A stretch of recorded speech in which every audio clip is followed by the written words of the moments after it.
Yes so guys यहाँ पे आएंगे जल्दी से। मैंने आपको बताया था कल के हमारे सेशन में कि इकोनॉमिक्स चैप्टर 8 जो है इसको इंस्टीट्यूट ने ऐसे तीन जो है यूनिट्स में बांटा हुआ है। पहला है मनी डिमांड, दूसरा है मनी सप्लाई एंड तीसरा है मॉनेटरी पॉलिसी। ठीक है ना, यहाँ पे आएंगे। यहाँ पे जो मैंने आपको बताया था कि इस चैप्टर का कोई भी लिंक नहीं है बाकी किसी चैप्टर से। कोई भी इस चैप्टर को बेटा देख सकता है, कोई भी प्रकार की दिक्कत आपको नहीं होने वाली। ठीक है ना, तो आप सब लोग इसको देख सकते हैं, कोई भी प्रॉब्लम नहीं है। चलिए, मैंने आपको कल बेसिक्स जो है कि मनी क्या होता है हमने आपको ये कल समझाया। कैरेक्टरिस्टिक्स ऑफ मनी हमने देखा कि मनी कैसा होता है ना, मनी का क्या काम है, फंक्शंस ऑफ मनी ये हमने देखा था। देन डिमांड फॉर मनी मैंने आपको बताया what is demand for money, कि आप खुद के पास कितना पैसा हाथ में रखना चाहोगे कैश फॉर्म में, this is demand for money. ठीक है ना, ओके। इसमें अब हमें क्या स्टार्ट करना था आज हमें स्टार्ट करना था थेरीज। कम ऑन, आज हमें स्टार्ट करना था theories of demand of for money. चलिए, रेडी है?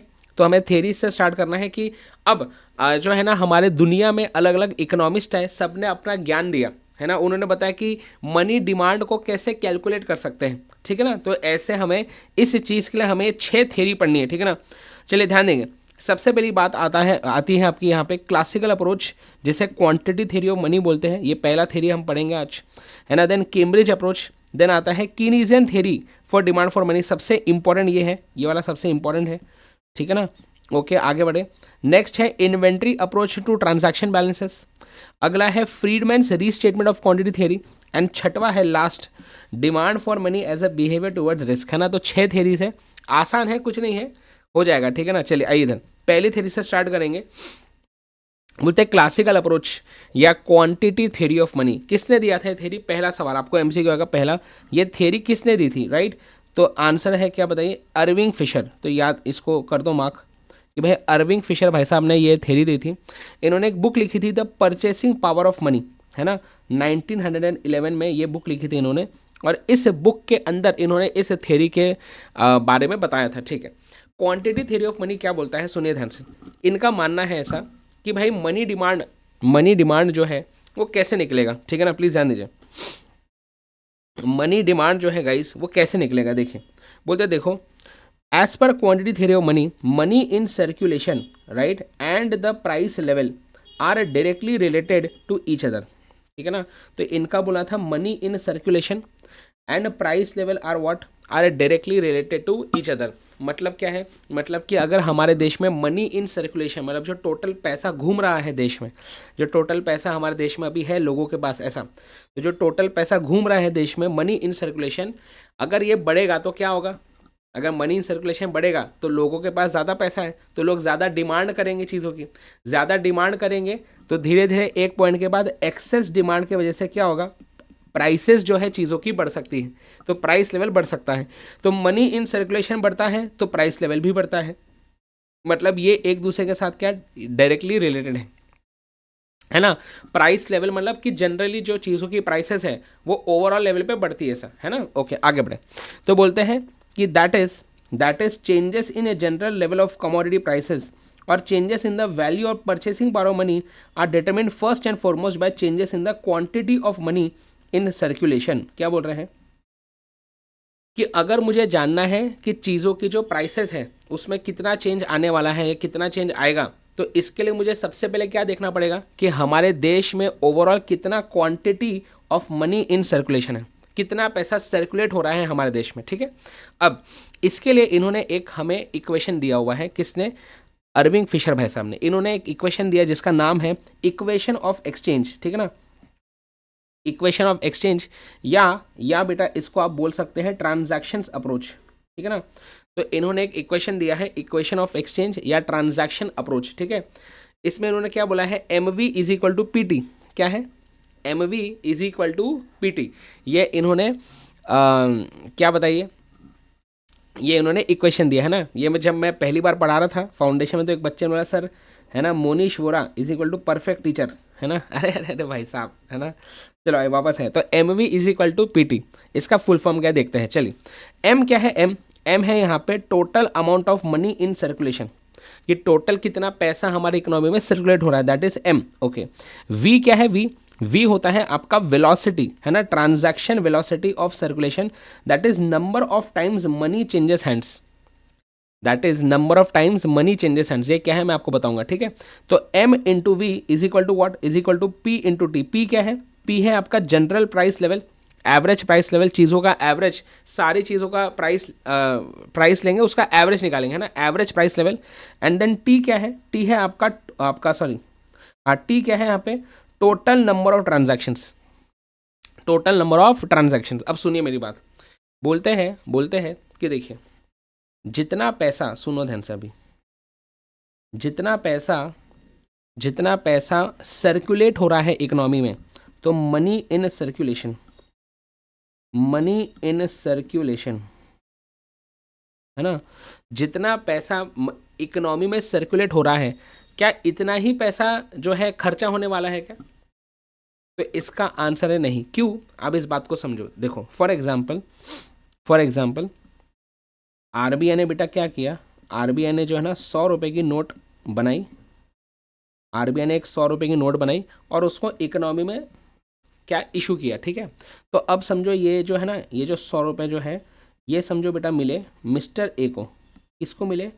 मिस्टर ए को ये 100 रुपये मिले, करेक्ट। अब ये मिस्टर ए ये 100 रुपये से क्या करेगा? अब देखो, मनी इन सर्कुलेशन क्या है? 100 रुपये। आरबीआई ने 100 रुपये इशू किए इकोनॉमी में, ठीक है। तो इकोनॉमी में समझो एक बंदे को 100 रुपये मिले, ठीक है।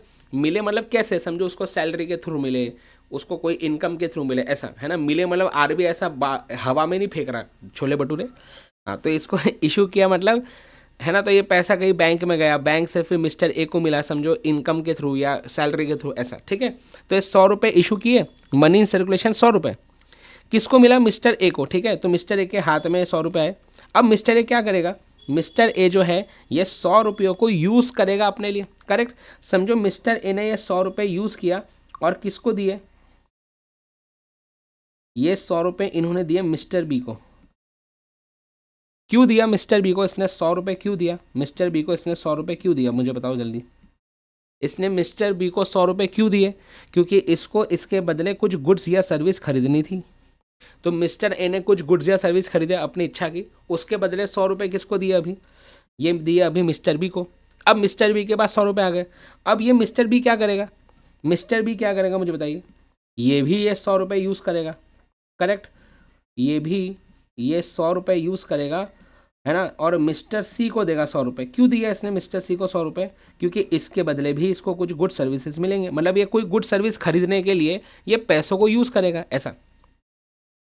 फिर मिस्टर सी क्या करेगा? ये भी अपनी इच्छाओं को पूरा करने के लिए ये 100 रुपये यूज़ करेगा, समझो मिस्टर डी को देगा, समझो मिस्टर डी को देगा, ठीक है ना। और मिस्टर डी को पैसा क्यों दिया? क्योंकि इसके बदले इसको कुछ तो भी गुड्स या सर्विस खरीदनी थी। अब आप एक बात सोच के देखो बेटा, इकोनॉमी में 100 रुपये ही इंजेक्ट हुए, इकोनॉमी में हमने इंजेक्ट 100 रुपये ही किए थे। इकोनॉमी में मनी इन सर्कुलेशन 100 रुपये ही है, लेकिन ये 100 रुपयों से ट्रांजैक्शन कितने हो रहे? देखो, पहले 100 रुपये का, फिर और 100 का, फिर और 100 का, मतलब एक ही 100 रुपये से टोटल 300 रुपये के ट्रांजैक्शन हो रहे हैं। क्या आपको फील आ रहा है मैं क्या बोलना चाह रहा हूँ? एक ही 100 रुपयों से टोटल 300 रुपये के ट्रांजैक्शन हो गए इकोनॉमी में, ऐसा कैसे हुआ? देखो, तो क्या मैं ऐसा बोल सकता हूँ 100 इंटू 3 इज 300? ये 3 क्या है? ये 3 को बोला है वेलोसिटी ऑफ, क्या बोला? Velocity of money. वेलोसिटी मतलब कि कितनी बार पैसा जो है बेटा वो हाथ बदलता है। देखो कितनी बार ये पैसों ने, पहले एक बार हाथ बदला, फिर दूसरी बार हाथ बदला, और फिर तीसरी बार हाथ बदला। इसे बोलते हैं वेलोसिटी ऑफ मनी। तो मनी इन सर्कुलेशन इनटू जब मैं कर देता हूं वेलोसिटी ऑफ मनी, तो इससे जो बेटा मुझे मिलता है इसे बोलते हैं मनी सप्लाई। तो इससे मनी सप्लाई आता है, ये मेरे देश का मनी सप्लाई दर्शाएगा कि टोटल कितना मनी सप्लाई हो रहा है हमारे देश में, है ना। अब हमारे देश में मनी सर्कुलेशन में तो 100 ही रुपये था, पर वो 3 बार हाथ बदला ना, इसके वजह से 300 रुपये जितना मनी सप्लाई हुआ, ऐसा, ठीक है। अच्छा सर, क्या मनी सप्लाई हमेशा ऐसे ही निकलता है? नहीं, ये अरविंद फिशर के नज़रिए से हम पढ़ रहे हैं, समझे क्या बेटा। तो मनी सप्लाई निकालने के और भी तरीके होते हैं। अभी हम क्या पढ़ रहे हैं? अभी हम अरविंद फिशर का क्लासिकल अप्रोच पढ़ रहे हैं कि इसके हिसाब से मनी सप्लाई क्या होता है।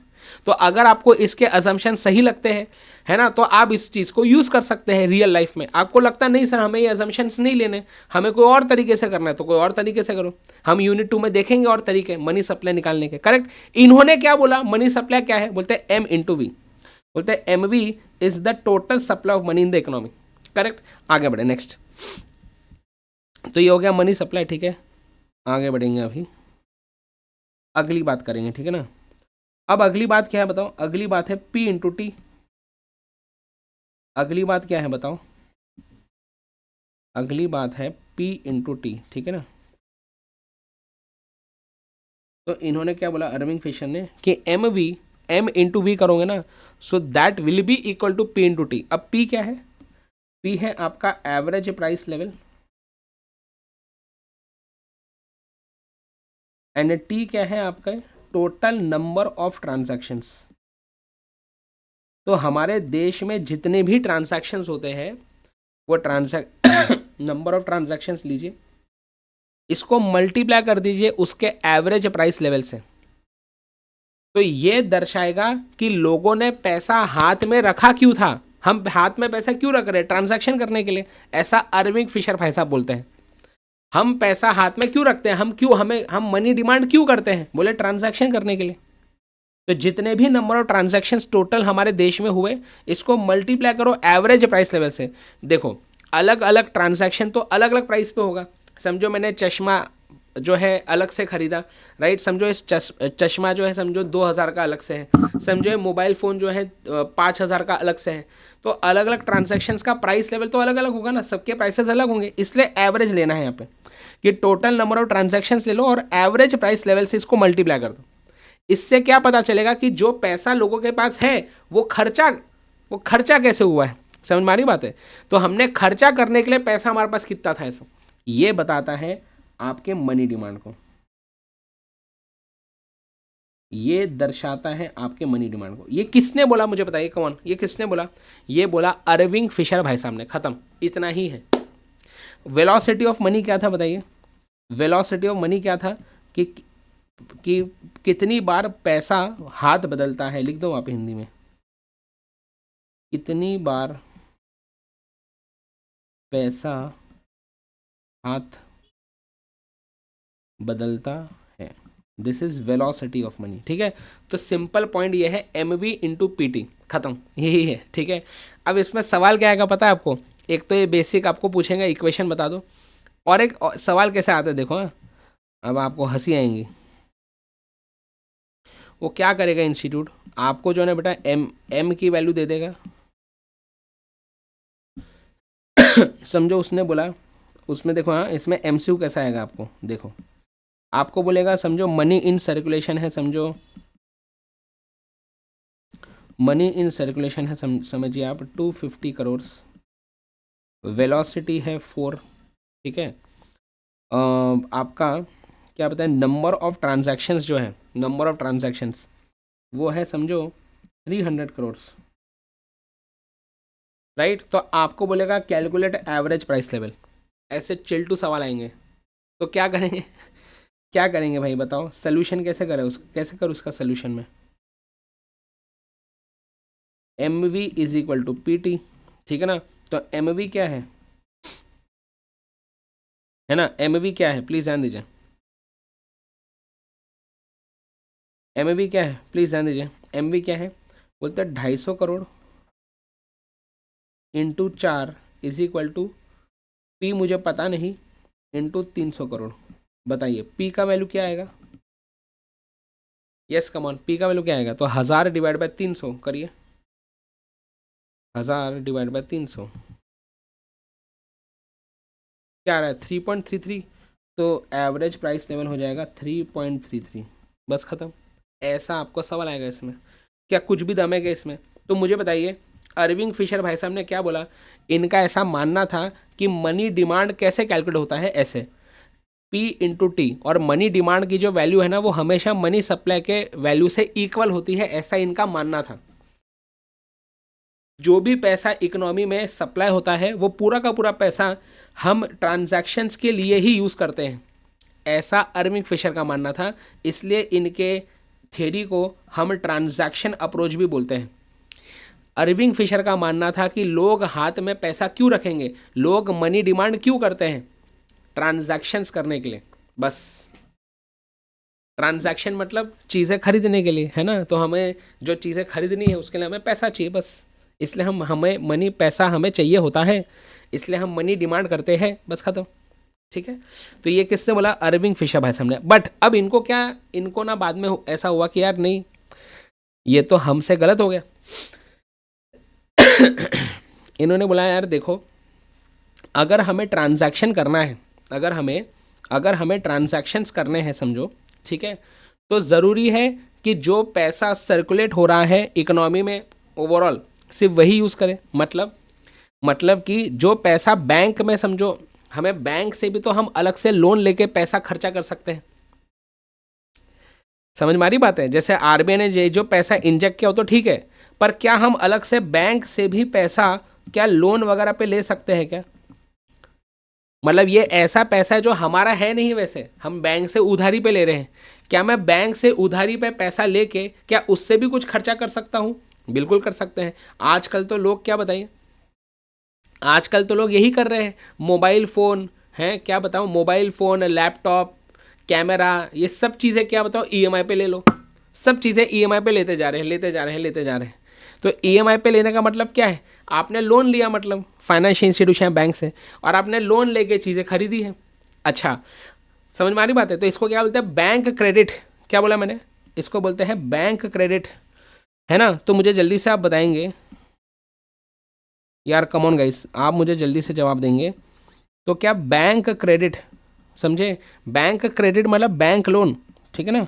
क्या बैंक से जो पैसा हमें लोन पे मिलता है, क्या वो भी यूज़ करके हम खर्चा कर सकते हैं? क्या कर सकते हैं। अच्छा, बोलते हैं इसकी भी वेलोसिटी होती है। तो इसको उन्होंने बोला एम बार या एम डैश। क्या बोला इसको, एम डैश, इसको एम डैश बोले, ठीक है।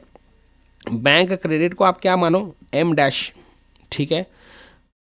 बोलते हैं इसका भी कुछ वेलोसिटी होगा, इसका भी कुछ वेलोसिटी होगा।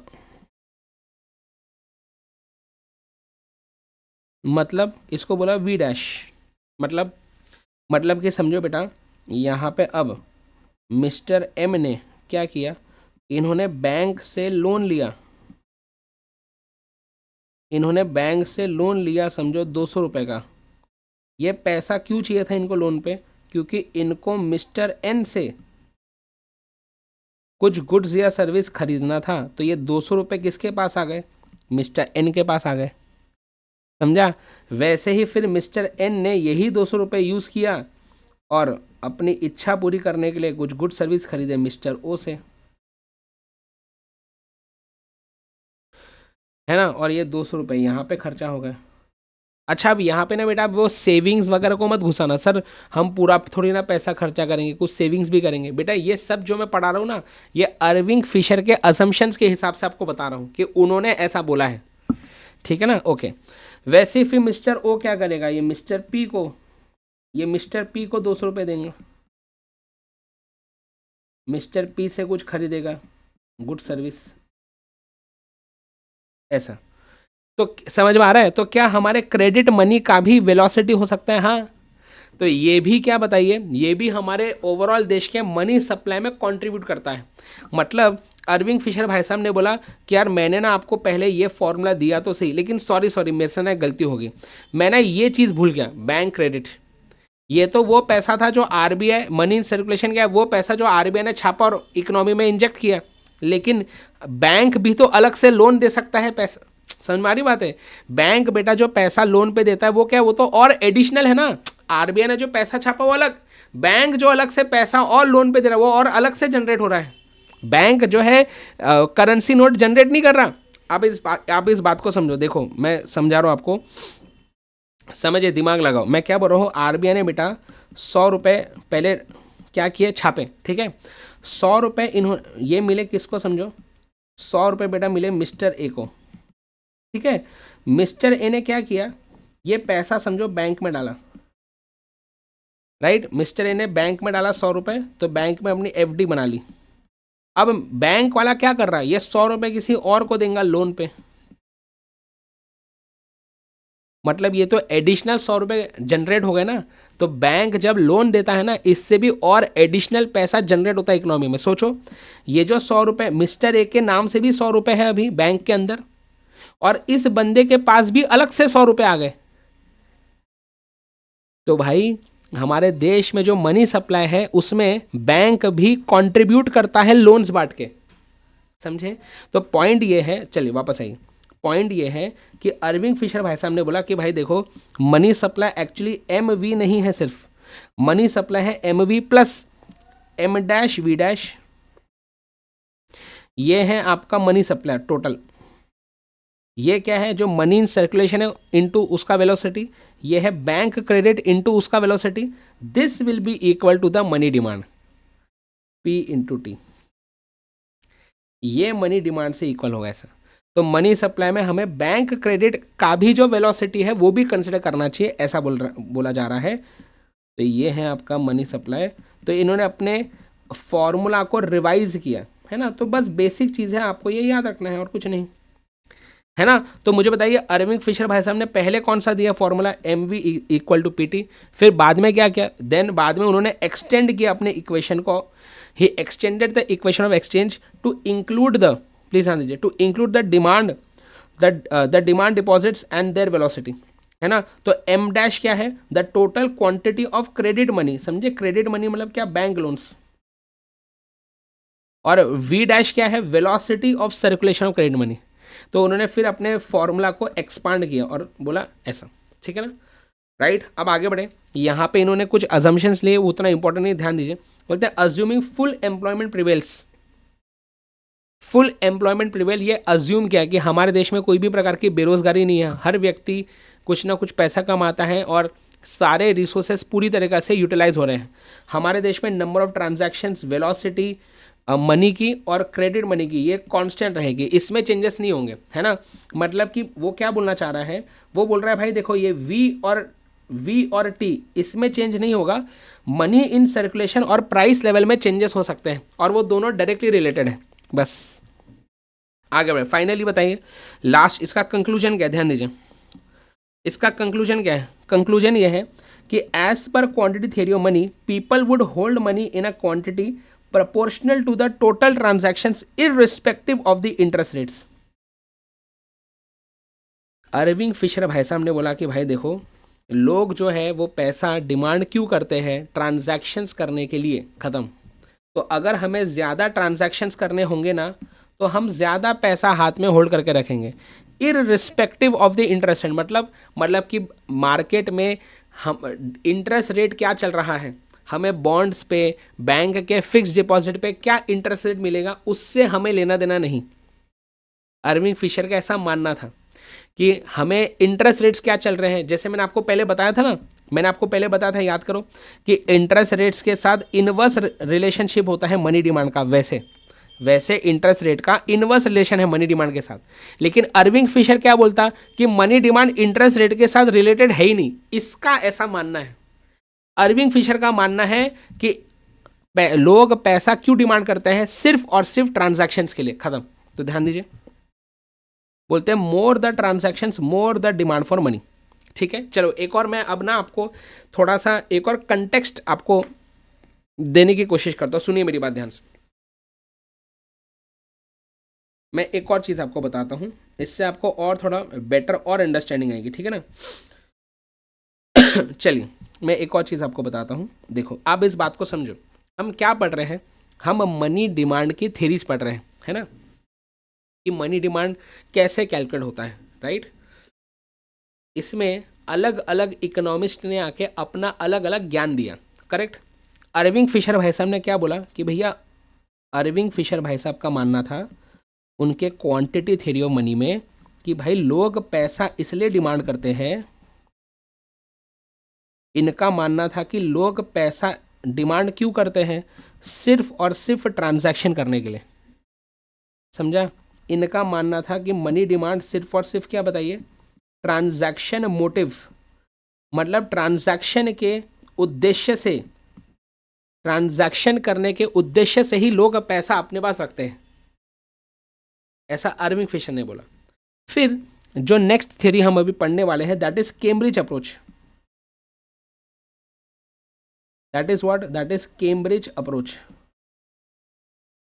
कैम्ब्रिज अप्रोच वालों ने क्या बोला कि यार नहीं नहीं, मनी डिमांड लोग पैसा क्यों रखते हैं, लोग अपने पास पैसा क्यों रखते हैं? एक तो ट्रांजैक्शंस करने के लिए, एंड प्रिकॉशनरी मोटिव के लिए। मोटिव मतलब उद्देश्य। सब प्रिकॉशनरी मोटिव मतलब मैंने बोला था ना कि देखो हम पैसा हाथ में क्यों रखेंगे, पहला कैम्ब्रिज वाला बोल रहा है, पहला रीज़न क्योंकि हमें डे टू डे बेसिस पे कुछ ट्रांजैक्शन करने हैं, कुछ खर्चे करने हैं, जो हमें मन चाहे चीज़ें वो खरीदना हम चाहेंगे, इसलिए। कैम्ब्रिज बोलता एक और रीज़न ये है कि फ्यूचर में कभी भी अनहोनी आ सकती है, कंटिजेंसीज आ सकती है जिसमें मुझे पैसा खर्चा करना पड़ सकता है। समझ में आ रहा है? तो उसके लिए भी कुछ पैसा हम अभी हाथ में रखते हैं। जैसे फॉर एग्जाम्पल समझो मेरे पास बेटा अगर अभी 10,000 रुपये है, तो ऐसा हो सकता है कि इसमें मैंने 6,000 रुपये रखे हैं मेरे ट्रांजैक्शंस करने के लिए, और 4,000 मैंने मेरे पास इसलिए रखे हैं ताकि फ्यूचर में कोई भी अनहोनी हो, कभी पैसों की एकदम से ज़रूरत पड़ गई, तो उसके लिए भी कुछ पैसा हमारे पास हाथ में होना चाहिए ऐसा। तो ये प्रिकॉशनरी मोटिव वाली बातें जो है अर्विंग फिशर भाई साहब ने नहीं की थी, ये किसने की? कैम्ब्रिज वाले ने की। क्या अब आपको समझा मैं क्या बोलना चाह रहा हूँ? प्लीज़ मुझे बताइए। क्या अब आपको समझा मैं क्या बोलना चाह रहा हूँ? ठीक है ना? ये बाकी कोई मोटिव की बात करता ही नहीं, इसलिए इंटरेस्ट रेट को इग्नोर कर रहा है।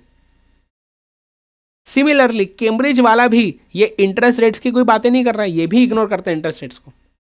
लेकिन इंटरेस्ट रेट्स को फाइनली बेटा कंसीडर किया किसने? हमारे कीन्स भाई साहब ने, जो कि हमारे क्या बताऊं जो कि हमारे बाकी भी चैप्टर में आते हैं बार बार, है ना? चैप्टर 6 में भी तो उनके ऊपर पूरा यूनिटी है ना, कीनीजियन, है ना? क्या अपना ये कीनीजियन क्या, national income, determination national income as per Keynesian theory. चलिए वापस आइए। तो फाइनली बेटा अब आए कीन्स। तो जॉन मेनार्ड कीन्स भाई साहब को मैं एक और चीज़ बता दूं, जैसे फादर ऑफ इकोनॉमिक्स हम बोलते हैं किसको? Adam Smith. बेटा J.M. Keynes, John Maynard Keynes को फादर ऑफ मैक्रो इकोनॉमिक्स बोला जाता है, क्योंकि इन्होंने मैक्रो इकोनॉमिक्स में इतना कंट्रीब्यूट किया है, तो इन्हें फादर ऑफ मैक्रो इकोनॉमिक्स माना जाता है। किसको? J.M. कीन्स को। चलिए आइए वापस आएंगे। तो फाइनली बेटा आता है Keynesian theory of demand for money. इसको शॉर्ट में या शॉर्ट में नहीं बोलना चाहिए, इसको दूसरे इसका एक और नाम है, मतलब लिक्विडिटी प्रेफरेंस थ्योरी। क्या बोला? Liquidity preference theory. वो सब बुक में लिखा है, सुन लो अभी। इन्होंने बोला कि यार मनी डिमांड जो है ना, मनी डिमांड जो है, लोग पैसा डिमांड क्यों करते हैं, मनी की डिमांड क्यों होती है? इन्होंने बोला 3 रीजंस के वजह से। इन्होंने बोला लोग पैसा अपने पास रखते हैं ट्रांजैक्शन मोटिव के लिए,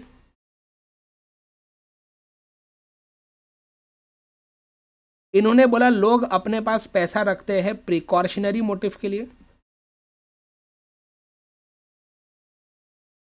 एंड लोग अपने पास पैसा इसलिए भी रखते हैं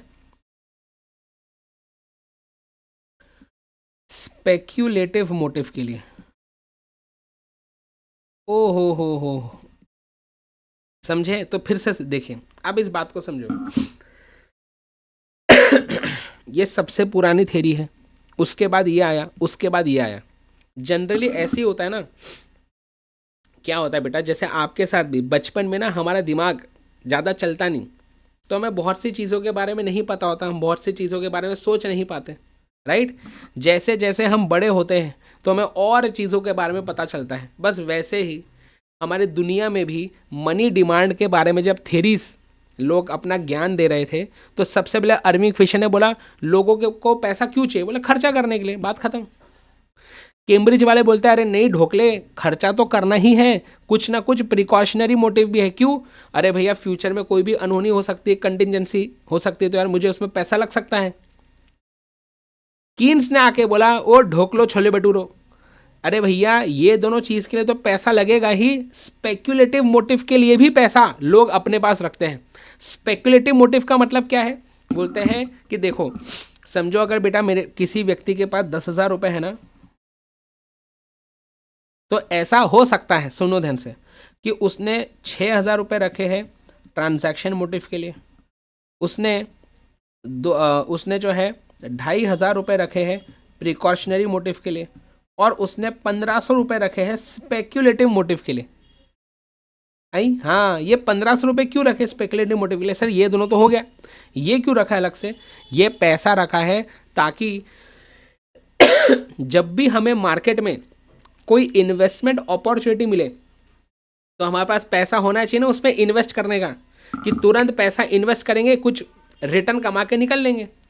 तो जब भी हमें कुछ रिटर्न कमाने का मौका मिले मार्केट में, समझ मारी बात, तो अपने पास कुछ पैसा होना चाहिए ना इन्वेस्ट करने के लिए, दैट इज स्पेक्युलेटिव मोटिव। कि शॉर्ट टर्म में प्रॉफिट कमाने के लिए भी कुछ लोग अपने पास पैसा एक्स्ट्रा का रखते हैं, समझ मारी बात है। तो इन्होंने यहाँ पे क्या किया है, कीन्स भाई साहब ने इस पॉइंट को समझाने के लिए इन्होंने बॉन्ड मार्केट का एग्जाम्पल लिया है ना, कि बॉन्ड्स का, बॉन्ड जैसे कंपनी डिबेंचर्स बॉन्ड्स इशू करते हैं ना, वो बॉन्ड कंपनी जो है बॉन्ड्स जब इशू करते हैं तो उस पर इंटरेस्ट वगैरह देती है। हाँ, तो स्पेकुलेटिव डिमांड ऑफ मनी जो है या स्पेकुलेटिव मोटिव के लिए जो पैसा है, ये मार्केट में कितना इंटरेस्ट रेट चल रहा है बॉन्ड्स का, उस पर डिपेंड करता है। तो हमारा मनी डिमांड इंटरेस्ट रेट पे डिपेंड करता है, ये पहली बार कीन्स भाई साहब ने बोला। इन लोगों को ये लोग उतनी चीज़ों के बारे में सोच ही नहीं पाए थे, समझ मारी बात है। तो यहाँ पे मुझे बताएं कि किसकी थ्योरी ज़्यादा बेटर है, ज़्यादा चीज़ों को कवर कर रही है, कीन्स भाई साहब की, बस ठीक है ना। चलिए, तो अरविंद फिशर भाई साहब तो सिर्फ ट्रांजैक्शन की ही बातें करते रह गए, कैम्ब्रिज वाले ने ट्रांजैक्शन ने प्रिकॉशनरी की बात की, लेकिन कीन्स ने तीनों की बात की। Am I clear? क्या आपको समझ में आ रहा है मैं क्या बोलना चाह रहा हूँ? चलिए, तो अभी कैम्ब्रिज अप्रोच के बारे में हमें पढ़ना है, ध्यान देंगे। चलिए एमसीक्यू देखना, पहला एमसीक्यू, कैम्ब्रिज अप्रोच को के और क्या नाम है? इसको हम कैश बैलेंस अप्रोच या इसे न्यू क्लासिकल थ्योरी भी बोलते हैं, इसका और नाम है, ठीक है। इनका ऐसा मानना था, सुनो ध्यान से, कि लोगों को हाथ में पैसा क्यों चाहिए, लोग मनी डिमांड क्यों करते हैं? बोले दो चीज़ों की वजह से, क्योंकि अगर हमारे पास पैसा होता है ना तो it increases our utility in two ways. हमारे पास अगर पैसा होता है ना तो वो हमें दो तरीके से हेल्प करता है। पहली बात, it helps in splitting up the transaction, the sale और purchase at two different points of time. मतलब कि यहां पे एक्चुअली बात कर रहा है वो ट्रांजैक्शन मोटिव की। एंड दूसरा, पैसा अगर हमारे पास होता है ना, it acts as a hedge against uncertainty. Hedge मतलब क्या होता है? हेज का मतलब होता है बेटा प्रोटेक्शन। हेज का मतलब होता है क्या बताइए? Protection. It acts as a hedge against uncertainty, है ना। तो ये क्या रिप्रेजेंट करता है? This represents precautionary motive. चलो अब इसको मैं आपको एक्सप्लेन करता हूँ। पहला सवाल, पहला पॉइंट, बोलते हैं लोगों को पैसा क्यों चाहिए?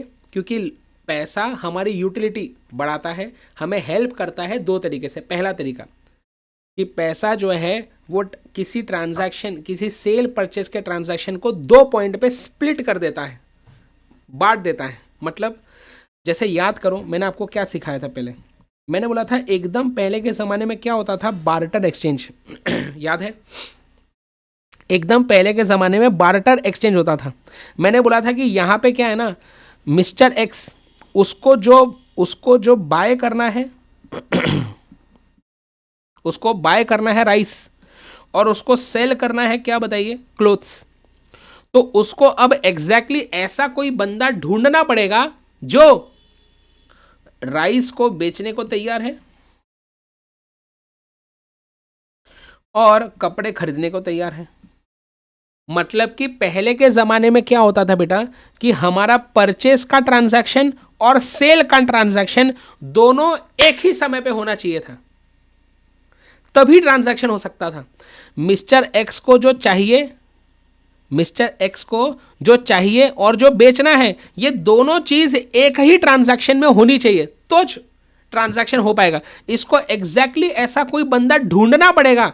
डबल को इंसिडेंस ऑफ वांट्स होने चाहिए, दोनों के एग्जैक्ट, इसका वांट इसका हैव होना चाहिए, इसका हैव इसका वांट होना चाहिए। इसको ही बोलते हैं डबल को इंसिडेंस ऑफ वांट्स, की मैच हो रहे हैं एग्जैक्ट, तब जाके ही वो ट्रांजैक्शन होगा। और एक ही बार में, एक ही ट्रांजैक्शन में इसको जो खरीदना है खरीद लेगा, इसको जो बेचना है बेच डालेगा, एक ही ट्रांजैक्शन में। पर अब क्या होता है मनी की वजह से, सोच के देखो, अब मनी की वजह से क्या होता है, अब मनी की वजह से मिस्टर एक्स के पास क्या है बेचने को, कपड़े। मिस्टर एक्स क्या बोलेगा, भाई देख मैं पहले कपड़े बेचूंगा। मिस्टर एक्स क्या बोलेगा, भाई मैं पहले ट्रांजैक्शन में पहले कपड़े बेचूंगा, कपड़े बेचूंगा तो इससे मुझे पैसा रिसीव होगा, मनी रिसीव होगा। अब जरूरी है कि उस समय ही जाके चावल खरीदने हैं? नहीं, मैं बाद में खरीद सकता हूं, कुछ समय बाद खरीदूंगा या अलग से दुकान में जाके खरीदूंगा। समझे? बोलते हैं मनी के आने के वजह से क्या हो गया कि पहले जो सेल परचेस एक ही उसमें करना पड़ रहा था हमें, अब वो करने की जरूरत नहीं। ये हमारे अच्छी बात है। पहला ट्रांजैक्शन मैंने किया, मेरा माल बेचा, जिससे पैसा मिला। फिर दूसरे अलग से ट्रांजैक्शन करूंगा जिसमें मैं राइस खरीदूंगा, जिसमें मैं राइस खरीदूंगा और पैसा इसमें पे करूंगा। मतलब मनी के होने से क्या होता है, अगर हमारे पास मनी है तो हम हमारे परचेज और सेल के ट्रांजैक्शन को ऐसे दो अलग अलग ट्रांजैक्शन में कर सकते हैं। और यही तो इंपॉर्टेंट है ना, वरना हमेशा हमें ढूंढना पड़ता कि भैया किसको कपड़े होना और जो चावल देने को तैयार है जिसके वजह, ऐसा ढूंढते कहाँ बैठेंगे। तो मनी है, इसके वजह से हम क्या कर सकते हैं, हम पहले हमारे माल को बेचेंगे, इससे पैसा कमाएंगे। अब जब मन चाहे तब जो हमें खरीदना है वो खरीदेंगे अलग से। जरूरी नहीं है कि जब कपड़े बेचा तब के तभी चावल खरीदना है, ऐसा जरूरी है क्या? अभी नहीं। तो मनी हमें कैसे हेल्प करता है, हमारे परचेज और सेल के ट्रांजैक्शन को स्प्लिट करने में हेल्प करता है। अच्छी बात है ये। पहले डबल को इंसिडेंस ऑफ वांट्स के समय हमें ये साथ में ही करना पड़ता था, मिस्टर एक्स को दोनों एक ही ट्रांजैक्शन में करना पड़ेगा, अब जरूरी नहीं है मनी की वजह से। ऐसा देखिए बोलते हैं मनी हमें कैसे हेल्प करता है। It helps in splitting up of sale and purchase to two different points of time. समझे? प्रॉब्लम सॉल्व कर रहे हैं बार्टर एक्सचेंज का, है ना। इसका मतलब क्या है, दूसरा मतलब ये पॉइंट क्या समझा रहा है कि लोगों को पैसा क्यों चाहिए, हमें क्यों करना है स्प्लिट अप सेल और परचेस। अरे भैया मैं पहले माल बेचूंगा, इससे जो पैसा कमाऊंगा ना, उसको फिर जब मन चाहे तब मुझे जो खरीदना होगा खरीदूंगा। मतलब ये दर्शा रहा है ट्रांजैक्शन मोटिव को, कि लोगों को पैसा क्यों चाहिए, अपने मन से जब चाहे तब ट्रांजैक्शंस करने के लिए, चीजें खरीदने के लिए, खर्चा करने के लिए, बस। ओके, तो पहला हो गया ट्रांजैक्शन मोटिव। दूसरा पॉइंट क्या है कि लोगों को पैसा इसलिए चाहिए, मनी हेल्प्स या इंक्रीजेस यूटिलिटी, मनी हेल्प करता है लोगों को to act as a hedge against uncertainty. Hedge मतलब क्या होता है, प्रोटेक्शन। कि भाई देखो मनी क्या है, it is a temporary store of wealth. याद है, temporary abode, temporary abode, abode abode मतलब क्या, घर। Temporary abode of purchasing power, है ना।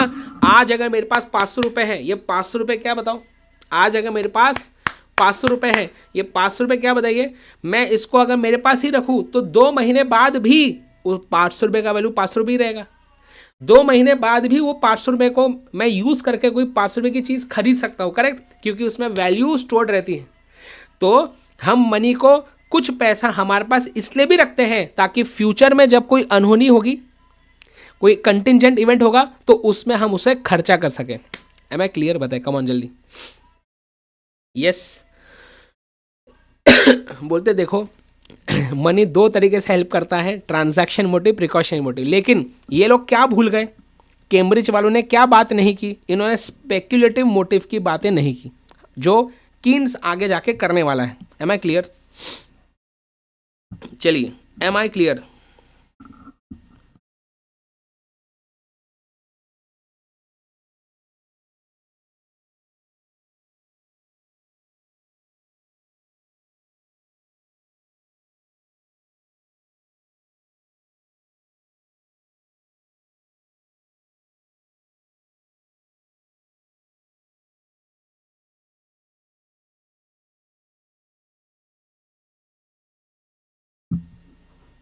चलिए क्लियर है बात, क्या मैं बढ़ूँ आगे? ठीक है आगे बढ़े, नेक्स्ट इधर आइए। बोलते हैं ध्यान दो, बोलते हैं since sale and purchase do not take place simultaneously. बोलते हैं देखो, अब मनी के आने से सेल और परचेस एक ही समय पे नहीं होता। ये किसकी बात कर रहे हैं? एक ही व्यक्ति की। जैसे ये इधर आओ। बोलते हैं जैसे मिस्टर एक्स, क्या अब जब मनी का कॉन्सेप्ट आ चुका है, क्या मिस्टर एक्स को मनी का कॉन्सेप्ट बेटा आ चुका है, क्या बेटा मिस्टर एक्स को कपड़े बेच के चावल तुरंत उसी ट्रांजैक्शन में करना जरूरी है? नहीं। बोलते हैं अब चूंकि मिस्टर एक्स का सेल वाला ट्रांजैक्शन और परचेज वाला ट्रांजैक्शन एक ही बार में करने की जरूरत नहीं है। हम कपड़े बेचेंगे, इससे पैसा मिलेगा, फिर अब कुछ समय बाद अलग से जाके चावल खरीद सकते हैं। यस और नो? हाँ। बट अब सोचो, अगर हमारा सेल का और परचेस का ट्रांजैक्शन ये अलग अलग समय पे हो रहा है, तो इसके लिए हमें कोई ऐसी चीज लगेंगी ना हाथ में जिसमें वैल्यू स्टोर्ड रहे। जब मैं कपड़े बेचूंगा, इससे मुझे कुछ तो भी मिलना चाहिए ना, जिसमें वैल्यू स्टोर्ड हो, जिसको मैं बाद में यूज कर सकूं। वो क्या होता है? मनी। वो बोल रहा है, वो देखो बढ़िया अभी क्या लिखा है, पढ़िए इधर। बोलते since sale and purchase do not take place simultaneously, people need a temporary abode of purchasing power as a hedge against uncertainty. बोले देखो, अब तो सेल परचेस एक समय पे नहीं होता, इसलिए लोगों को कुछ हाथ में चाहिए होता है। क्या? मनी चाहिए होता है, ताकि क्या कर सके वो, लोगों को हाथ में एक टेम्पररी अबोर्ड चाहिए होता है परचेसिंग पावर का, जो क्या होता है? जो मनी होता है। मनी ही तो है temporary abode of purchasing power. तो इसलिए लोगों को हाथ में पैसा चाहिए कि भाई बाद में भी अगर मुझे कुछ खरीदना हो ना, तो वो ऐसी कोई चीज़ होनी चाहिए जिसमें वैल्यू स्टोर्ड रहे। तो 500 रुपये का जो नोट है वो मुझे मिला, तो अब वो 2 महीने बाद भी यूज़ किया तो 500 रुपये खर्चा कर सकता हूँ। देखो वही बातें लिख रहा है। क्लियर है बात? कमॉन।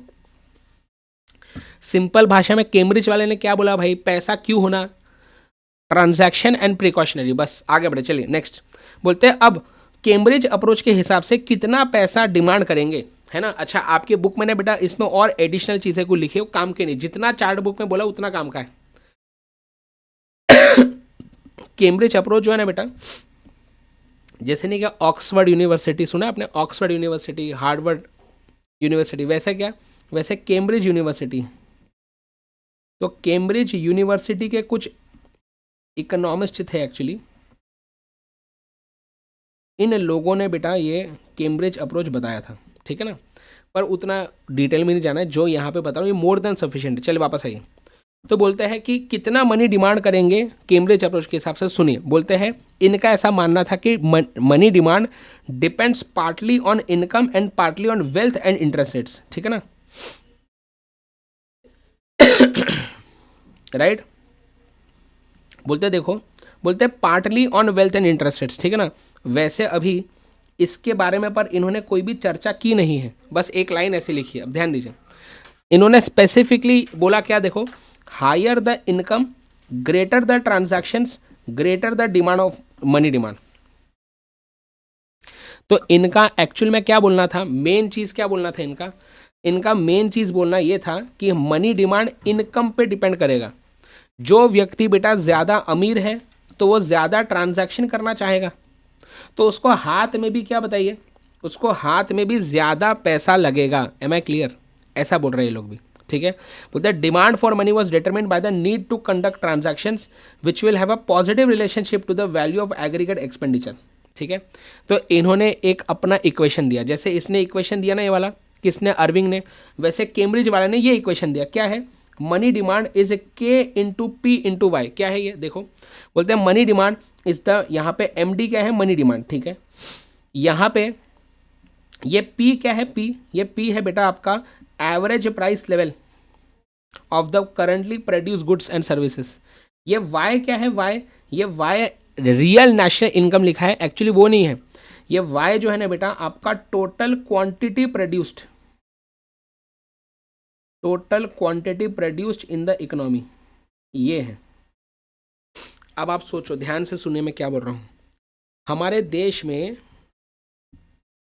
सुनिए ध्यान से, हाँ मैं कुछ बोल रहा हूँ।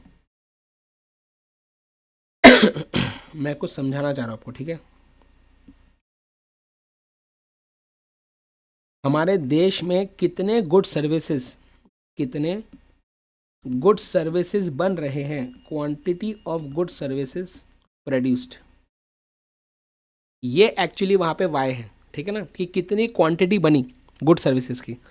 इसको मल्टीप्लाई करो इसके एवरेज प्राइस से, तो इससे मुझे क्या मिलेगा, इससे मुझे नॉमिनल जीडीपी, नॉमिनल इनकम हमारे देश की मिलेगी, कि हमारे देश में कितने वैल्यू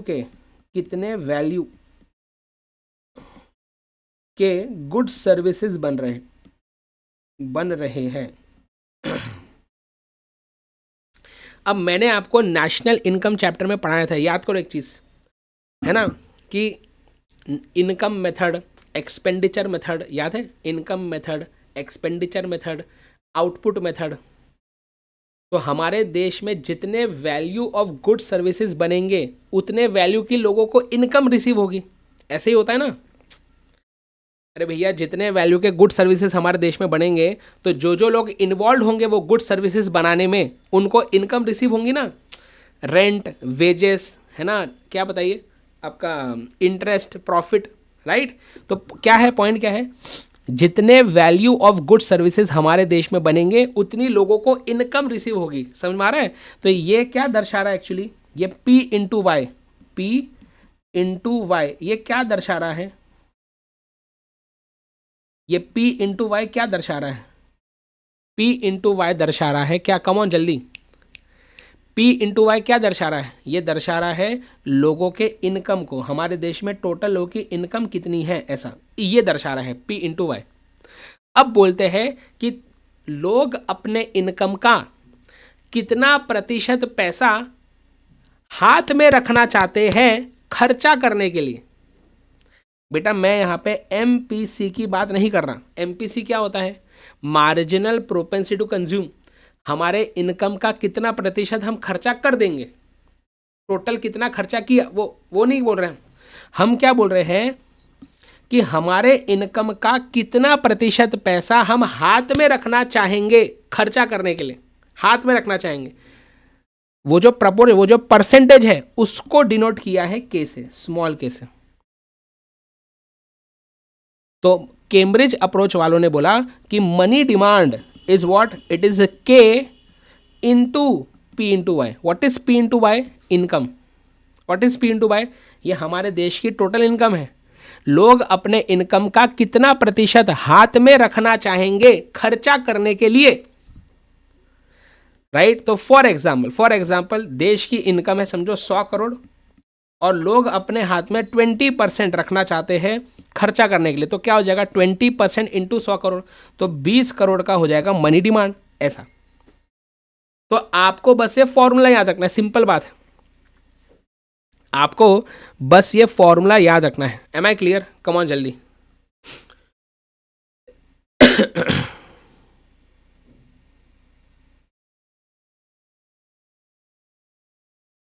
एम आई क्लियर,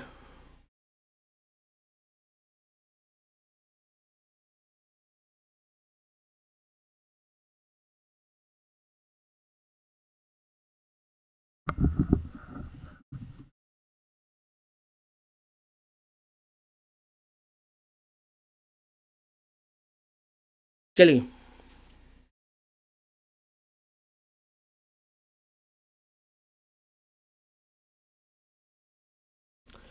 क्या डन है, यस। तो यहां पे एक बार पढ़ो तो इसको, यहां पे पढ़िए, देखो क्या लिखा है। बोलते हैं कैम्ब्रिज वालों ने बोला money demand is a K into P into Y, right. बोलते देखो यहाँ पे P क्या है, आपका average price level of the goods and services produced, इसको मल्टीप्लाई करो to the total quantity produce है तो टोटल इनकम मिलेगी। इंस्टीट्यूट ने इसको ही इनकम बोल दिया, एक्चुअली ये वाई इनकम नहीं है, ये वाई है क्वांटिटी प्रोड्यूस्ड, ये P है price.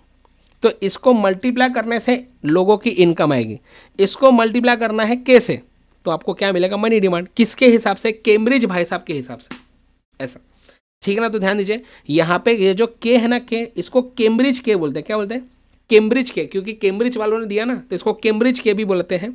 It is the proportion of the nominal income. देखो देखो अब बराबर लाइन पे आ गया हो,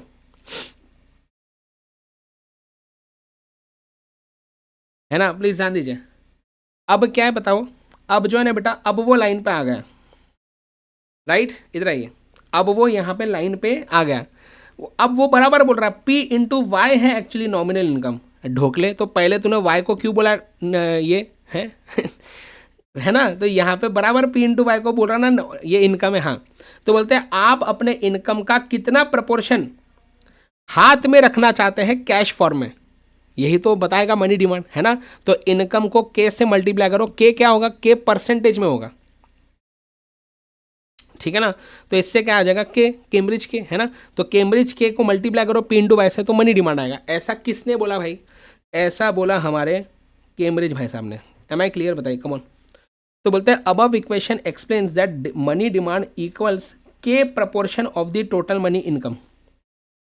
अब ये जो इक्वेशन है ना बेटा, इसको उसने यहाँ पे इंग्लिश में लिखा है कि मनी डिमांड क्या है, it is K into the, क्या बताइए, इनकम। बोले ओके भाई, थैंक यू, अच्छा हो तूने बता दिया। चलिए ये क्लियर है बात। तो मैं क्या चाहता हूँ अभी जल्दी से इसको और इसको आप रीड करें, जल्दी से इसको और इसको रीड करें, चलिए कम ऑन।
चलिए सिंपल बात है एकदम ही, क्या बताओ, M V P T, Irving Fisher, यहाँ पे money demand is equal to क्या, K into P into Y, ठीक है ना।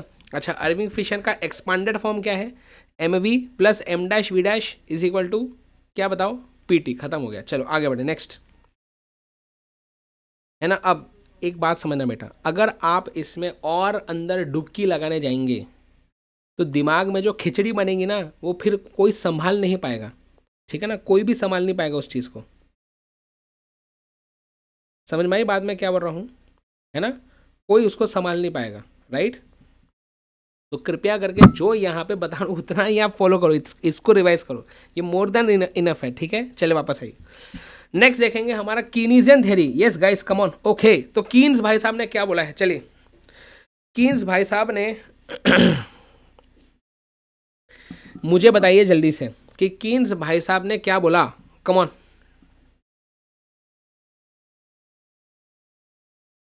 कीन्स भाई साहब ने बोला कि लोग मनी डिमांड क्यों करते हैं,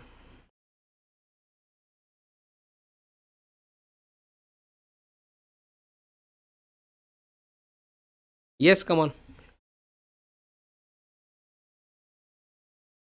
इन्होंने क्या बोला किन्स भाई साहब ने, इन्होंने बोला कि भाई देखो लोग पैसा इसलिए डिमांड करते हैं क्योंकि क्या बताओ 3 रीजंस की वजह से, ट्रांजैक्शन मोटिव, बोलो जल्दी, precautionary motive and speculative motive. तो स्पेकुलेटिव मोटिव जो है इसके बारे में किसी ने भी बात नहीं की, पहली बार किसने बात की, किन्स भाई साहब ने, ठीक है ना। ये आपको हमेशा प्लीज ध्यान दीजिए, ये आपको हमेशा ये इस चीज़ को याद रखना है, ये याद रखोगे ना तो आपका कन्फ्यूजन दूर हो जाएगा कि तीनों थ्योरी में फ़र्क क्या है, ठीक है। चलिए आगे बढ़े, इधर आइए। तो according to Keynes liquidity preference theory, people hold money in cash for 3 motives. क्या है, transaction motive, precautionary motive, speculative motive. चलिए ध्यान देंगे, ट्रांजैक्शन मोटिव में क्या है, देखिए बोलते the need for cash for current transactions, for personal and business exchange, for income motive and business motive. तो देखो लोग पैसा, जो ट्रांजैक्शन मोटिव वाला पैसा है वो क्यों रखते हैं अपने पास, ट्रांजैक्शन करने के लिए, है ना। या ये कुछ पर्सनल ट्रांजैक्शन हो सकते हैं, जैसे समझो मैंने मेरे लिए चश्मा खरीदा, this is a personal transaction, ठीक है ना। मैंने अल्टीमेट सीए के लिए लैपटॉप खरीदा, दिस इज़ क्या, this is a business exchange, है ना, राइट। तो हमारे काम के पर्पस के लिए हम कोई चीज़ खरीद रहे हैं, करेक्ट। तो ये क्या है बताओ, हमारा ट्रांजैक्शन मोटिव, हम इसमें 2 प्रकार के ट्रांजैक्शन, एक होते हैं पर्सनल लेवल पे, एक होता है बिजनेस के लेवल पे। नेक्स्ट आगे है, बोलते हैं money is demanded to bridge, bridge मतलब क्या, अपन ब्रिज बनाते हैं ना, ऐसा ब्रिज। तो ब्रिज बनाने से क्या होती है, 2 जगह कनेक्ट होती है, करेक्ट। तो ब्रिज, तो क्या करते हैं, money is demanded to bridge the time gap between the receipt of income and planned expenditure. देखो क्या बोल रहा है कि समझो आपको जब इनकम रिसीव होती है तो क्या तब के तब खर्चा करना ज़रूरी है क्या, कि तब के तब खर्चा होना ही चाहिए, ऐसा है क्या, नहीं। अरे आप जब इनकम कमाओगे तो हो सकता है कि खर्चा कुछ समय बाद हो, 1 महीने बाद हो, 1 हफ्ते बाद हो, 5 दिन बाद हो, कुछ भी हो सकता है ना। बोलते हैं कि हमें जैसे ही इनकम मिलती ना तुरंत खर्चा नहीं होता है, इनकम मिलने के बाद खर्चा कुछ समय बाद होता है, थोड़ा बहुत हो सकता है तुरंत भी हो, पर कुछ पैसा खर्चा थोड़े समय बाद होता है। तो तब तक के लिए हमारे पास कुछ होना चाहिए ना हाथ में, दैट इज क्या, मनी। तो इसलिए हम मनी को डिमांड करते हैं, क्यों, क्योंकि इनकम रिसीव करने में और खर्चा करने में कुछ टाइम पीरियड होता है, तो उस टाइम पीरियड को ब्रिज करने के लिए हमें हाथ में पैसा चाहिए होता है, समझा। अभी आगे बढ़े, बोलते हैं transaction demand is directly related to level of income. तो इन्होंने भी फॉर्मूला दिया, LR is K into Y. बेटा ये सिमिलर फॉर्मूला है किसका, कैम्ब्रिज जैसा। इसमें इन्होंने बोला LR क्या है, LR मतलब डिमांड फॉर मनी, है ना। LR क्या है, मतलब ट्रांजैक्शन डिमांड फॉर मनी, बस। LR क्या है, LR ट्रांजैक्शन। तो सर इसको LR ही क्यों बोला, बेटा ये राज उनके साथ ही चला गया, ठीक है ना। तो उन्होंने ये LR का कोई फुल फॉर्म नहीं दिया है, LR मतलब यहाँ पे L अलग R अलग ऐसा नहीं है, LR पूरा एक साथ है। ये क्या है, LR transaction demand for money, खत्म। तो ट्रांजैक्शन डिमांड फॉर मनी कैसा आएगा, बोलते हैं तुम जो भी इनकम कमाते हो ना, तुम जो भी इनकम कमाते हो उसको मल्टीप्लाई करो के क्या है, तुम अपने इनकम का कितना प्रतिशत पैसा हाथ में रखना चाहते हो ट्रांजैक्शन पर्पस के लिए, दैट इज के। तो समझो हमारी इनकम है 100 रुपये, हम हाथ में पैसा रखना चाहते हैं 10% ट्रांजैक्शन करने के लिए, तो ट्रांजैक्शन डिमांड फॉर मनी हो जाएगा 10 रुपये। तो क्या ये के कैम्ब्रिज के है क्या, नहीं, वो कैम्ब्रिज के वो अलग है, ये के अलग है। ये के क्या बोल रहा है, तुम हाथ में कितना पैसा रखना चाहते हो ट्रांजैक्शन करने के लिए। कैम्ब्रिज के क्या था, तुम हाथ में कितना पैसा रखना चाहते हो कैश फॉर्म में, टोटल बोल रहा है ये, कि टोटल हाथ में कितना पैसा रखना है टोटल कैश फॉर्म में, ये कैम्ब्रिज के। यहां पे ये वाला के क्या है, यहां पे ये वाला के क्या है, तुम हाथ में कितना कैश रखना चाहते हो सिर्फ ट्रांजैक्शन के लिए, ऐसा ट्रांजैक्शन पर्पस के लिए, समझ में आ रही बात है। तो LR is equal to K into Y, खत्म। ये क्या हुआ, ट्रांजैक्शन मोटिव, ठीक है। तो फिर से कीन्स ने क्या बोला, लोग पैसा डिमांड क्यों करते हैं, पहला ट्रांजैक्शन मोटिव के लिए, दूसरा प्रिकॉशनरी मोटिव के लिए। बोलते देखो हम कुछ पैसा हाथ में इसलिए भी रखते हैं क्योंकि कुछ भी अनहोनी हो सकती है ना। अनएंटिसिपेटेड एक्सपेंडिचर बोलते हैं individual businesses keep a portion of their income, हम हमारे इनकम का कुछ पार्ट अलग से इसलिए भी रखते हैं to finance the unanticipated expenditures which में occur due to unforeseen and unpredictable contingencies. क्या बोल रहे हैं यार, अनफोर्सीन अनप्रिडिक्टेबल बोलते हैं बहुत बार फ्यूचर में कुछ ऐसी चीज़ें हो सकती है जो हम पहले से नहीं सोच सकते, है ना। समझो बेटा आप टू व्हीलर से जा रहे थे, समझो आपकी गाड़ी पंचर हो गई।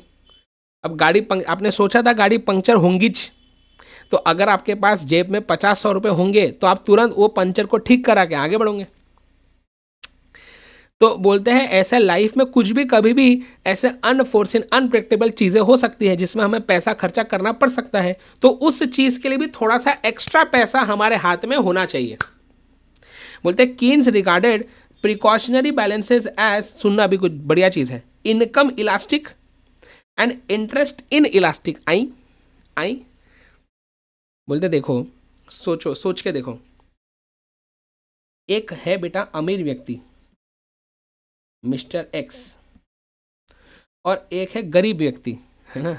एक है अमीर व्यक्ति मिस्टर एक्स, आपका एक्स बहुत अमीर है, ठीक है ना, और दूसरा है गरीब व्यक्ति मिस्टर वाई। मिस्टर वाई बेटा पुअर है, मिस्टर एक्स रिच है। मुझे आप एक बात बताइए जल्दी से, आप कॉमन सेंस लगा के बताइए, इन दोनों में से कौन सा व्यक्ति प्रिकॉशनरी मोटिव के लिए ज़्यादा पैसा रखेगा अपने पास? सोच के देखो, एक व्यक्ति है अमीर, एक व्यक्ति है गरीब। बेटा गरीब व्यक्ति को तो खाने के लाले हैं, वो प्रिकॉशनरी मोटिव के लिए कहाँ ज़्यादा पैसा रख पाएगा? बोलते हैं जनरली इनकम पे डिपेंड होता है आपका प्रिकॉशनरी मोटिव में कितना पैसा आप रखना चाहते हैं। जो व्यक्ति ज़्यादा अमीर होता है ना, तो वो प्रिकॉशनरी मोटिव के लिए भी ज़्यादा पैसा रखता है। जैसे हमारे स्कूल में, आप जब स्कूल के ट्रिप वगैरह में जाते होंगे, कुछ लोग होते हैं ना जो काफ़ी अमीर होते हैं अपने स्कूल में, है ना, कुछ होते हैं ऐसे बहुत अमीर रहते हैं। हमारी मम्मी हमको क्या, हमको 100-150 रुपये देती एक्स्ट्रा के, और उनको 1000-1500 रुपये देते एक्स्ट्रा के। होता है क्या ऐसा? सोच के देखो, आप याद करो अपने स्कूल की बातें हैं। हमारी मम्मी हमको क्या 100-150 रुपये देती एक्स्ट्रा के कि चल कुछ कभी कुछ काम वाम आ जाए तो यूज़ करना, है ना। और उनकी मम्मियाँ क्या करती बताओ, 1000-1500 रुपये देती एक्स्ट्रा के। समझ में आ रहा है क्या हो रहा है ये बताओ, कि जो व्यक्ति रिच होता है वो प्रिकॉशन के लिए भी ज़्यादा पैसा रखता है अपने पास। तो बोलते हैं कि प्रिकॉशनरी बैलेंस मतलब हम कितना पैसा प्रिकॉशनरी मोटिव के लिए रखना चाहेंगे डिपेंड करेगा लोगों के इनकम के ऊपर। ये इंटरेस्ट रेट पे, it is not very sensitive to interest rates, मतलब ये इंटरेस्ट रेट पे डिपेंड नहीं करता है ना, कि इंटरेस्ट रेट क्या चल रहा है मार्केट में, है ना, उस पर डिपेंड नहीं करेगा आपका प्रिकॉशनरी मोटिव। प्रिकॉशनरी मोटिव किस पे डिपेंड करता है? इनकम पे डिपेंड करता है। Am I clear? चलिए कम ऑन, जल्दी से बताएंगे, एम आई क्लियर? ठीक है ना। तो मैं यहाँ पे क्या लिख रहा हूँ, एक काम करते हैं, ठीक है ना, हम एक काम करते हैं, हाँ, हम कीनीजियन, ये जो लिक्विडिटी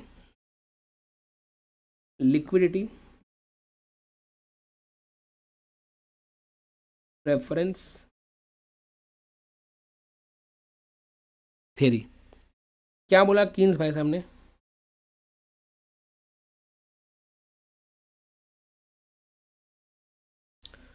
कीन्स भाई साहब ने क्या बोला है?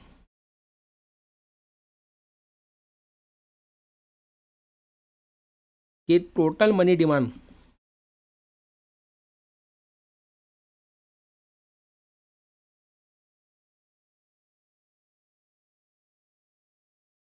हाँ मैं क्या बोल रहा था, सुनो ना एक minute.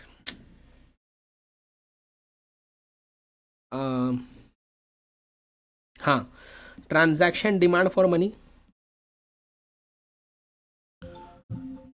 Transaction demand for money, फिर क्या बताइए, प्रिकॉशनरी डिमांड फॉर मनी, और क्या बताइए, स्पेकुलेटिव डिमांड फॉर मनी। जब इन तीनों को हम ऐड करेंगे ना तो हमें मिलता है इससे टोटल मनी डिमांड। समझ में आ रही बात है? हम क्या कर रहे हैं बेटा, समझो बात, हम यहाँ पे अलग अलग थ्योरी पढ़ रहे हैं मनी डिमांड को कैलकुलेट करने की, ऐसा, ठीक है ना। तो यहाँ पे मैं क्या बोल रहा हूँ, आप प्लीज़ समझिए बात को। ट्रांजैक्शन डिमांड फॉर मनी कैसा आएगा? ये आता है भैया L R, transaction demand for money वाला L R is equal to K into Y. Precautionary demand for money कैसा आएगा, ये डिपेंड करेगा इनकम पे कि भैया जिस व्यक्ति की इनकम ज़्यादा होगी, लिख देता हूँ, हायर द इनकम,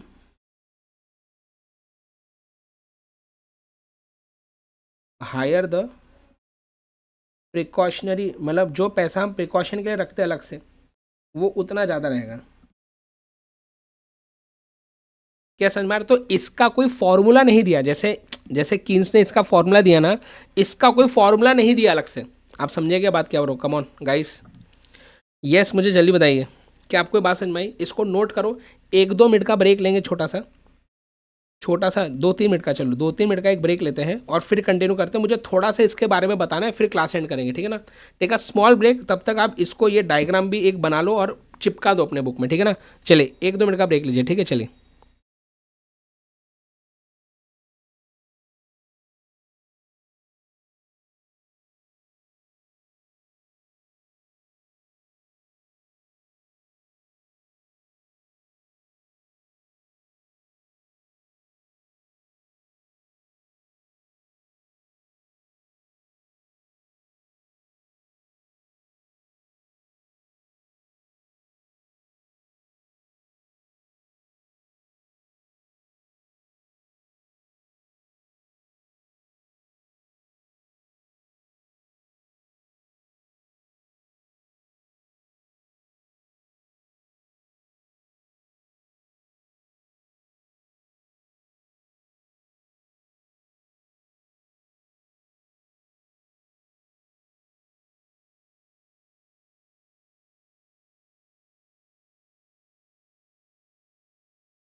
चलिए आइए वापस आएंगे, ठीक है चलिए, ओके, ध्यान देंगे इधर। तो अब हमें क्या बात करनी है, प्लीज़ ध्यान दीजिए। अब हमें क्या बात करनी है, अब हमें बात करनी है स्पेकुलेटिव डिमांड ऑफ मनी की, ठीक है ना। चलिए इधर आइए, तो यहाँ पे देखेंगे, देखिए बोलते people demand to hold money balances to take advantage of the future changes in the rate of interest which is same as future changes in the bond prices to exploit any attractive investment opportunity। भाई साहब बड़ी बड़ी बातें इन्होंने लिख दी है, ठीक है ना। सुनिए ध्यान से, स्पेकुलेटिव मोटिव क्या है। देखो मैंने आपको इसको और थोड़ा सिंपल भाषा में समझाता हूँ। क्या हुआ कि मुझे ना उस दिन तेजस सर से बात कर रहा था, ठीक है। तो तेजस सर से बात कर रहा था, तो उन्होंने मुझे एक स्टॉक के बारे में बताया कि आप ना सर इस स्टॉक में पैसा लगा दो तो अच्छा रिटर्न इसमें मिल सकता है। तो मैं उनको बोला था सर मेरे पास ना लिक्विडिटी ही नहीं है, सब पैसा ही नहीं है अभी इसमें इन्वेस्ट करने के लिए, करेक्ट। और फिर बाद में पता चला कि उस स्टॉक में ना बहुत प्रॉफिट हुआ इन्वेस्टर्स को, राइट। तो क्या हो गया, मेरे से अपॉर्चुनिटी मिस हो गई, समझे। तो बोलते हैं कि कुछ लोग बेटा अपने पास, जैसे मेरे पास उस समय स्पेकुलेटिव डिमांड, स्पेकुलेटिव मोटिव के लिए अलग से पैसा मेरे पास उस समय नहीं था, तो मैं नहीं लगा पाया पैसा स्टॉक मार्केट में तब। कुछ लोग अपने पास पैसा इसलिए भी रखते हैं ताकि अगर कोई अट्रैक्टिव इन्वेस्टमेंट अपॉर्चुनिटी मिल जाए तो तुरंत हम उसमें पैसा लगा सके और कुछ रिटर्न कमा सके। अब इस चीज़ को समझाने के लिए कीन्स ने क्या किया है, इन्होंने बॉन्ड मार्केट का यूज़ किया है, बॉन्ड्स का एग्जाम्पल लिया है।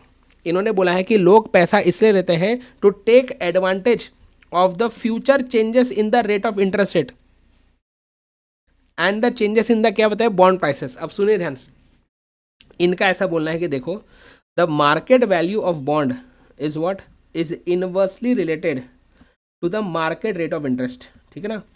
क्या बोला मैंने, बताओ जल्दी। बोल रहे हैं कि ध्यान दीजिए, है ना।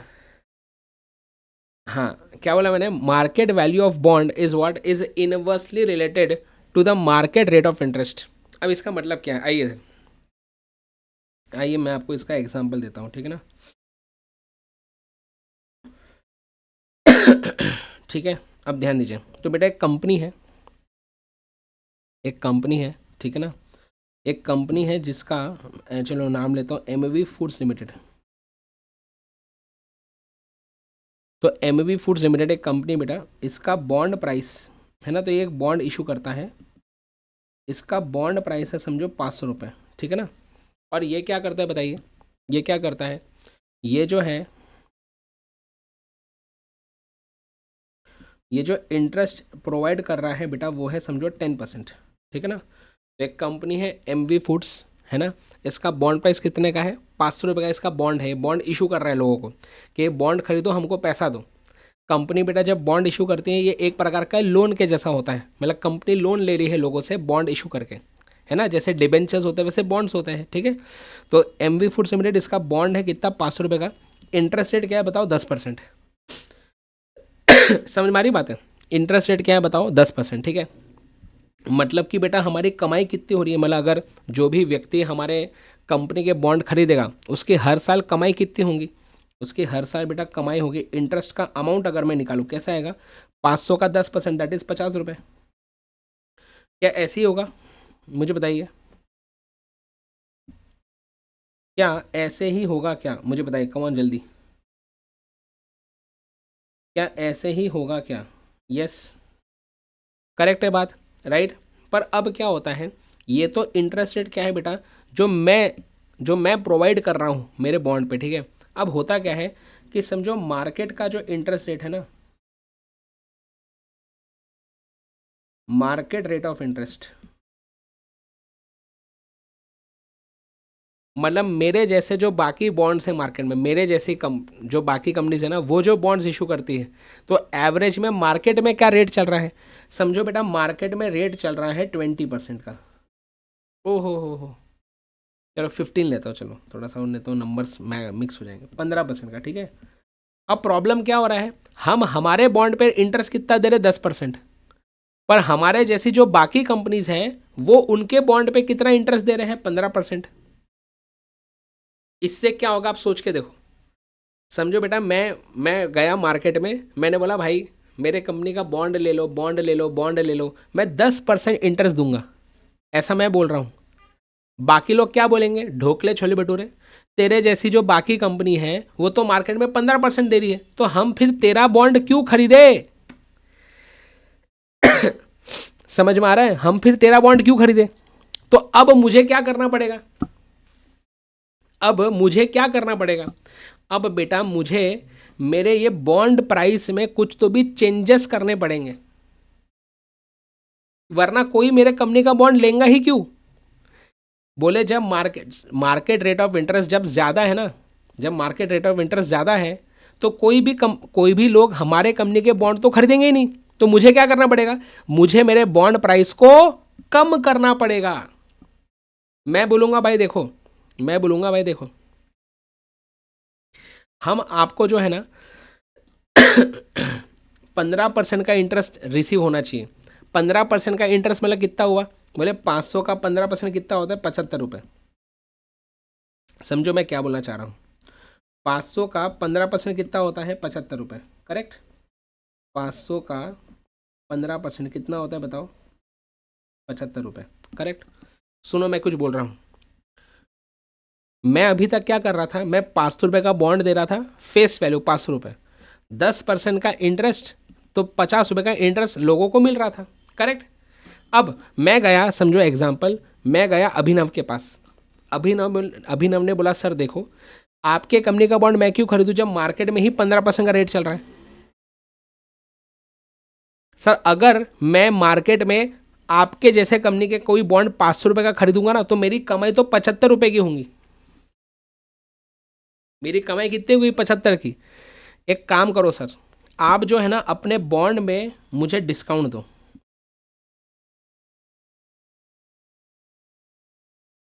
मतलब कि जो बॉन्ड का फेस वैल्यू अभी 500 रुपये है ना, आप फेस वैल्यू 500 ही रखो, पर इस बॉन्ड को मुझे इशू करो आप 475 रुपये। वैसे ना बेटा इसका कैलकुलेशन और थोड़ा डिफिकल्ट वाला होता है, मैं थोड़ा सिंपल करके थोड़ा बता रहा हूँ, ठीक है। एग्जैक्टली ऐसा नहीं आता, थोड़ा सा कुछ चेंजेस होते हैं, पर अभी जान दो आपको आसानी से समझ में आए इसलिए ऐसा कर रहा हूँ। सुन लीजिए बात। अब क्या होगा, अभिनव क्या बोलेगा देखो, अभिनव क्या बोलेगा कि मैं देखो मुझे 500 रुपये का बॉन्ड 475 में मिल गया, मतलब यहाँ पे मेरे 25 रुपये का फ़ायदा हो गया, और साथ ही साथ मुझे ईयर एंड में 50 रुपये का इंटरेस्ट फेस वैल्यू पे तो मिलेगा ही मिलेगा। तो इससे अभिनव का क्या हो जाएगा, 75 रुपये का टोटल फ़ायदा हो जाएगा।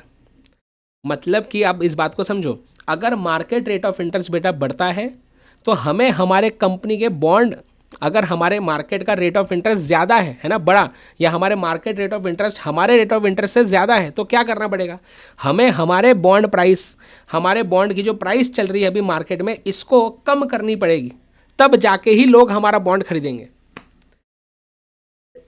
समझा। इससे क्या प्रूफ हुआ, इससे प्रूफ ये हुआ अभी, सुनिए ध्यान से, इससे प्रूफ बेटा ये हुआ, इससे प्रूफ अभी ये हुआ कि भाई देखो बात सिंपल है, बात ये है कि देखो अगर मार्केट रेट ऑफ इंटरेस्ट बढ़ता है,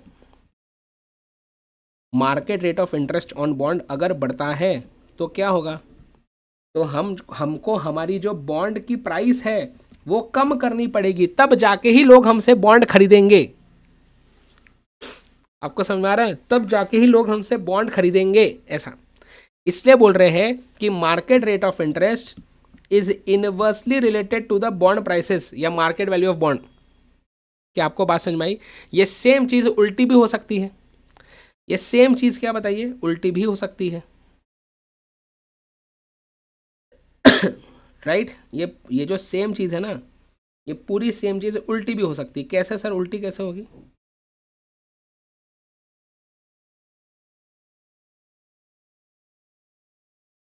ये सेम चीज़ उल्टी कैसे होगी, अब देखिए। हाँ समझो मार्केट में बेटा इंटरेस्ट रेट जो है ना, हम दे रहे 10%, हम दे रहे 10%, पर मार्केट में इंटरेस्ट रेट चल रहा है 6%। तो मैं क्या सोचूंगा मेरे कंपनी में कि यार मैं क्या पगला हूँ क्या है। 500 का 6% कितना होता है? 30 रुपये है। 500 का 6% कितना होता है? 30 रुपये।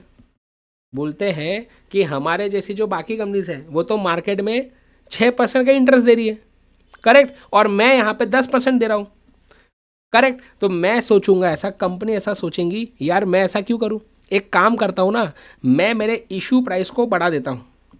मतलब फेस वैल्यू यही रहेगा, फेस वैल्यू 500 ही रहेगा, पर जो मेरा इशू प्राइस है या जो मेरा मार्केट प्राइस जो होगा उसको मैं क्या कर दूंगा पता है क्या? देखो साल के एंड में 50 का तो फायदा होने वाला है लोगों को, पर मैं चाहता हूं कि लोग जब 30 में भी मान रहे हैं, अरे यार जब लोग मार्केट में 30 रुपए में खुश है, 500 पे 30 रुपए कमाने में खुश है, तो मैं क्यों 50 दूं, मैं भी 30 ही दूंगा ना। बोले एक काम करो, बॉन्ड प्राइस को बढ़ा दो और इसको कर दो 520। इससे क्या होगा? इससे इन्वेस्टर को 500 का बॉन्ड 520 में मिला तो 20 रुपए का नुकसान, और साल के एंड में 50 का इंटरेस्ट, तो नेट क्या हुआ? 30 रुपए का ही इसको फायदा हुआ। तो पॉइंट क्या है कि जब मार्केट रेट ऑफ इंटरेस्ट कम तो बॉन्ड प्राइस ज़्यादा। फील आया? समझ में आ रही बातें मैं क्या बोल रहा हूँ? मैंने ना बेटा थोड़ा सा इसको ओवर सिंप्लीफाई करके आपको बताया है, मैं फिर से रिपीट कर रहा हूँ। वैसे एकदम इतने सिंपल कैलकुलेशन से नहीं होता, थोड़ा और इसमें होता है ना। ये एग्जैक्टली 475 नहीं आता, कुछ और होता है, पर जान दो अभी सिंप्लीफाई के लिए मैंने ऐसा किया, ठीक है। आई होप आपको बात पर समझ में आ गई। मेन पॉइंट क्या है कि कॉन्सेप्ट समझ में आ जाए। तो कॉन्सेप्ट क्या है? मैंने बोला कि मार्केट रेट ऑफ इंटरेस्ट अगर कम तो बॉन्ड प्राइसेस ज़्यादा। यही बोल रहा हूँ कि market rate of interest bond prices क्या है, इनवर्सली रिलेटेड होते हैं। Am I clear? मुझे बताइए, कमॉन, क्या ये बात क्लियर है आपको? तो अब पढ़ो यहाँ पे क्या लिखा है, अब पढ़ो क्या लिखा है। बोलते देखो, market value of bond is inversely related to market rate of interest. क्या आपको ये लाइन अब समझ में आ रही है? इस पर एमसीक्यू आ सकता है आपको। क्या ये लाइन आपको समझ में आ रही है? कम ऑन जल्दी, फास्ट गाइस, सारे बच्चे बोलेंगे यस और नो। क्या ये लाइन आपको समझ में आ रही है? क्या मैं आगे बढ़ूं? पक्का? क्या मैं आगे बढ़ सकता हूं? पक्का ना? चलिए आगे बढ़े। तो यहां पे देखिए अब तो बोलते हैं कि इंटरेस्ट रेट्स में जो बेटा चेंजेस होते हैं ना, उसका फायदा उठाने के लिए, इंटरेस्ट रेट्स में जो चेंजेस होते हैं ना उसका एडवांटेज, उसका फायदा उठाने के लिए हम क्या कर रहे हैं, हम हमारे पास कुछ अलग से और पैसा रख रहे हैं ताकि हम इंटरेस्ट रेट के चेंजेस का फायदा उठा सके, कुछ एक्स्ट्रा कुछ पैसा कमा सके, ऐसा, ठीक है ना। ओके, बोलते हैं कि इंटरेस्ट रेट में चेंजेस हो, ये सेम होता है compare to changes in bond prices. मतलब इंटरेस्ट रेट में चेंजेस होना ये बॉन्ड प्राइसेस में चेंज होने जैसा ही है, क्योंकि इंटरेस्ट रेट जब चेंज होती है तो बॉन्ड प्राइसेस भी तो चेंज होती है, ऐसा, ठीक है। आगे बढ़े, चलिए, थैंक यू भाई, आगे बढ़े। बोलते हैं to exploit any attractive investment opportunity, है ना। तो हम अलग से पैसा क्यों रख रहे हैं? ताकि कोई अट्रैक्टिव इन्वेस्टमेंट अपॉर्चुनिटी अट्रैक्ट कर सके, है ना। आगे बढ़े, बोलते हैं Keynes assume that expected return on money is zero. Keynes ने क्या बोला कि भाई देखो, अगर तुम पैसों को अपने हाथ में ही रहने दोगे तो क्या ये पैसा अपने आप ग्रो होगा क्या? नहीं। बोलते हैं मनी के ऊपर रिटर्न जीरो होता है। मतलब जो पैसा आप हाथ में कैश फॉर्म में रखते हो उस पर तो कोई रिटर्न अलग से मिलेगा नहीं ना, हाथ में पड़ा है। तुम्हारे पास जेब में जो पैसा पड़ा है क्या अपने आप बढ़ते रहता है क्या? नहीं, है ना। बोलते हैं return on money is zero but the return on bonds are of two types. आपको बॉन्ड में दो प्रकार का रिटर्न मिलता है। जैसे देखो मेरे केस में यहाँ पे देखो, हमने जो एग्जांपल लिया, जैसे फर्स्ट एग्जांपल, मुझे यहाँ पे पता है बॉन्ड में दो प्रकार का रिटर्न है। कौन सा? पहला तो इंटरेस्ट, साल के एंड में इंटरेस्ट मिलेगा। और समझो अगर मैंने साल के एंड में बॉन्ड को बेच दिया, मैंने खरीदा था 475 का और समझो बेचा 500 का, जो फेस वैल्यू समझो, है ना। तो 500 का बेचा या मुझे 500 रुपये रिसीव हो गए कंपनी से, तो क्या हुआ, मुझे जो है यहाँ पे जो 25 रुपये का बेटा फायदा हुआ ना, इसको बोलते हैं कैपिटल गेन। क्या बोलते हैं इसे? कैपिटल गेन या तक कैपिटल अप्रिसिएशन। जैसे हम शेयर्स खरीदते हैं, सोचो मैं जब किसी कंपनी का शेयर खरीदता हूँ, समझो मैंने 100 रुपये का शेयर खरीदा और उस शेयर को मैंने बेचा बेटा 120 रुपये में, तो ये जो 20 रुपये है ना, हम क्या बोलते हैं? प्रॉफिट। एक्चुअली प्रॉफिट नहीं, इसको बोलते हैं कैपिटल गेन। ये कैपिटल गेन है एक्चुअली मेरा, कि शेयर के वैल्यू में जो चेंज होने से फायदा हुआ, कैपिटल गेन। सर लॉस हुआ तो 100 का शेयर सर 90 रुपये का हो गया, तो 10 रुपये का कैपिटल लॉस हो गया तुम्हें। ऐसा, ठीक है। अच्छा, तो एक तो फायदा क्या है कैपिटल गेन वाला, दूसरा क्या है शेयर में डिविडेंड, डिविडेंड भी मिल सकता अलग से। वैसे ही बॉन्ड में एक तो इंटरेस्ट से कमाई होती है और दूसरी ये कैपिटल गेन से भी कमाई होती है, ऐसा बोला जा रहा है। क्लियर? तो कीन्स ने क्या बोला, भैया मनी पे कोई रिटर्न नहीं है, मनी पे रिटर्न है जीरो, मनी पे रिटर्न क्या है जीरो, लेकिन बॉन्ड्स पे रिटर्न क्या है, बॉन्ड्स पे क्या रिटर्न मिलता, इंटरेस्ट, इंटरेस्ट भी मिलता है और साथ ही साथ कैपिटल गेन भी मिलता है। Am I clear? अब ये जो बेटा दो डब्बे हैं ना, इसकी चर्चा हम हमारे नेक्स्ट क्लास में करेंगे और यूनिट 1 को समाप्त करेंगे, ठीक है ना। So thank you so much guys, I hope कि आपको हमसे पढ़ के मजा होगा। अपना ख्याल रखें, अपने पेरेंट्स का ख्याल रखें, क्योंकि हम हमारे पेरेंट्स के बिना कुछ भी नहीं है। मिलते हैं गाइज हमारे अगले सेशन में, और अपने फ्रेंड्स को हमारे क्लासेस के बारे में जरूर बताएं कि ultimatecA.com पे जाके एनरोल कर सकते हैं, ठीक है ना। Thank you so much guys, bye bye, मिलते हैं, बाय बाय।